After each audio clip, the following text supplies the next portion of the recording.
The group of five needs their own playoff. 173 yards rushing for Robinson. Young over the middle, touchdown Alabama, Cameron Latu. One of the most important trends over the last couple seasons of college football, and impactful trends, has been conference realignment, and it's consolidating power at the top. I don't think that's a secret to anybody. The SEC and the Big Ten, clearly in Tier 1, head and shoulders above the rest of the conferences, according to the amount of money they're going to be bringing in, according to their recruiting classes, their facilities, their caliber of teams. And that's something that I think is going to continue to grow gap-wise between Tier 2, which is the Big 12 and ACC. The Pac-12 doesn't even exist anymore. It's just essentially the Beavs and Cougs and a bunch of assets. And so what does that mean for the group of five? Because now there's an even bigger separation between the group of five and the Power Five that was already there. They don't have the teams to compete with the Power Five, and we just watched Liberty, the best the group of five has to offer, get torched by the Ducks. And even if you thought Liberty didn't deserve that and maybe James Madison did, well, James Madison couldn't even beat Air Force. And then you say, well, maybe SMU deserved it. Well, SMU got beat by Boston College. So it was really discouraging seeing all these group of five teams get torched. And while I don't think it all boils down just to this year, I do think that the gap in skill level has gotten pretty significant. And part of that reason isn't just that the group of five teams have gotten worse, it's that the group of five is losing their teams. Just last year, Cincinnati, UCF, Houston, all teams that held some of the New Year's Six wins for the group of five, some of the only ones over the last couple years, they all went away. TCU and Utah and BYU, they went away a while ago from the group of five. Rutgers is a team that got picked up by the Big Ten. SMU next year is leaving. And you talk about some of the top rumors in realignment, they're surrounding Boise State and San Diego State and Tulane and a lot of those schools that are having success right now, and even the schools that could potentially have success. Like you'll hear Rice's name getting thrown around in the realignment world. So one of the important trends that I think is causing what we're witnessing on the field is that the group of five is just straight up losing their teams. They're getting poached more commonly by the Power Five. It used to be a little bit more nuanced. The lines between Power Five and Group of Five, I think, were a little more blurred, and I think that's something that can be seen in a conference like the Big East. That was a pretty strong conference and could win those games and put out high caliber teams, but it just really blurred the lines between what a power conference was and what a power conference wasn't. It's always been a construct, and I think it's just becoming more clear now.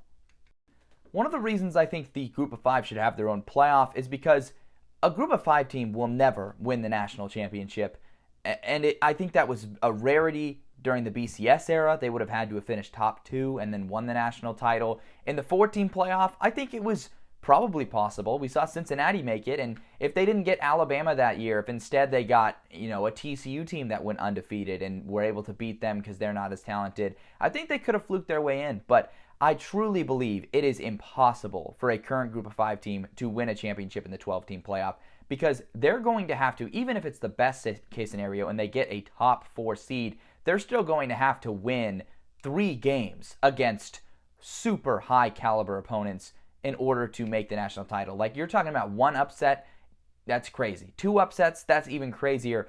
There's no way a team is going to pull off 3 upsets in a row to win the national title. It's just not going to happen.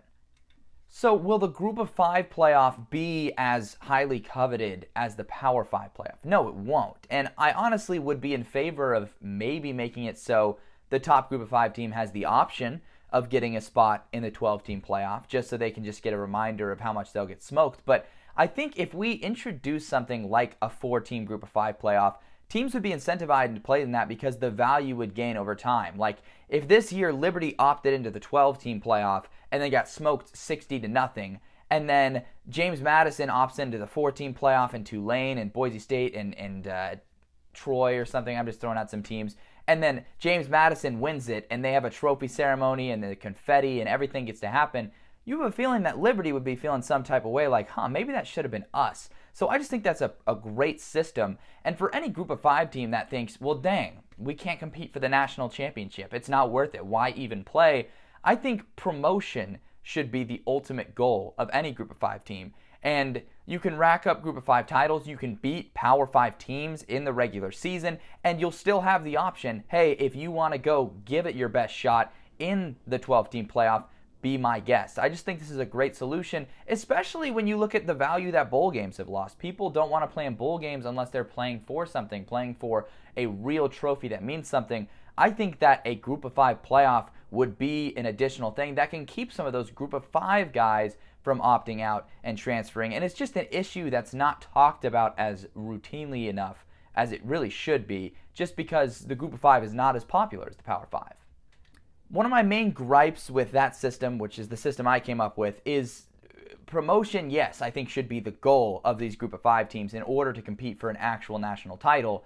Look at what Utah and TCU have been able to do since they've been promoted. I have no doubt that a team like Cincinnati and a team like UCF can do that, where they're winning conference titles and actually competing as they get access to the resources at the Power 5 level. The issue is promotion operates in such a way that there's a lot of uncontrolled variables. And yes, you can play really well and have great teams and become an attractive TV asset, essentially. But it's just, there's just a lot of other factors, and it essentially is up to these power conferences and whether or not they want to take you. So you can have some phenomenal runs. Liberty could go undefeated for the next 3 years, and the Power 5 could just say, no, we're not going to take you. So it would feel nicer if there was a more clean way to broker promotion when your team is performing well, but it really feels like that's not going to happen. I don't think promotion and relegation will ever be a thing in college football, but I do think there should be a more accessible way for a team to get promoted. To be fair, Liberty's cranking a ton of money into their program right now, and that's one way to do it. But that's it. That's all my thoughts on a group of 5 playoff. Let me know down in the comments if you have some specific ideas for how something like this could look or work. You might have some better ideas. You're probably likely to have some better ideas than me. But thanks for watching. As usual, don't forget to like, comment, and subscribe as we march towards 1,000 subscribers. Maybe we can get that before the end of the month. I'm going to try and manifest that. But first video of the new year, and thank you guys for watching.